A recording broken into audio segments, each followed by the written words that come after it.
Welcome back to the Compressor Guru. No camera wife with me today. I'm working on my own, working out in the shop. We had a little bit of a delay on this project with the forklift being down, but we're back up in full operations here now. And the rings that we put in for the SOP, we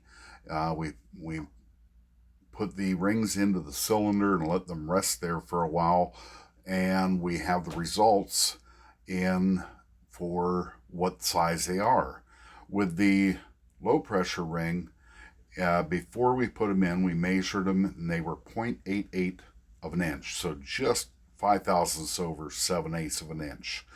And we took and they rested in the cylinder for a couple weeks. We pulled them out and measured them, and they measured at 0.75. So we actually gained just a little over 1/8 of an inch. And with the high pressure side, we measured them. They were just a whisker under 0.5 or a half an inch.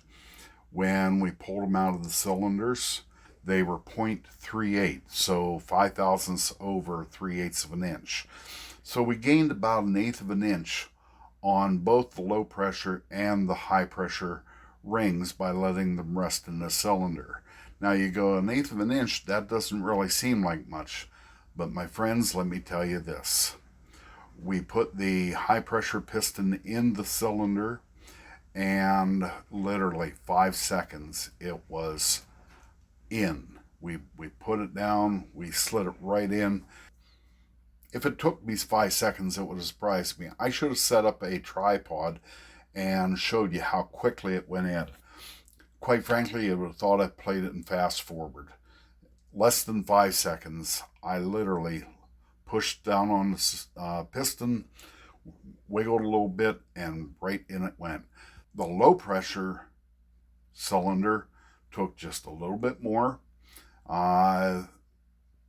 Maybe 5 seconds to get the cast iron rings in, and then we had to tap down a little bit to get the wiper ring to get into the cylinder.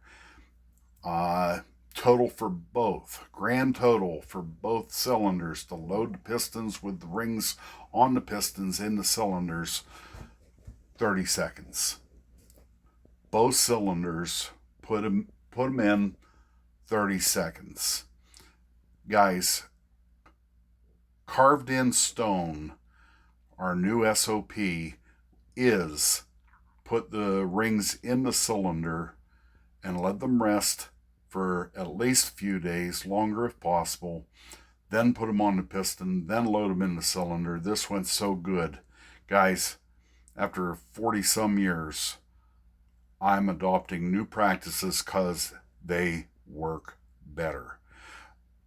Every part you see us installing on compressors on this channel, you can buy through thecompressorguru.com. And since this is such a short episode, I'm going to tell you this. We got major changes coming to that website. I've got an IT team, literally a team. That's a two-man team, but I got IT guys working on rebuilding the site, and we're going to have, just wait for the giant announcement, but there's changes coming to our website. God bless. Have a great day. If you need anything, contact me through thecompressorguru.com. Bye.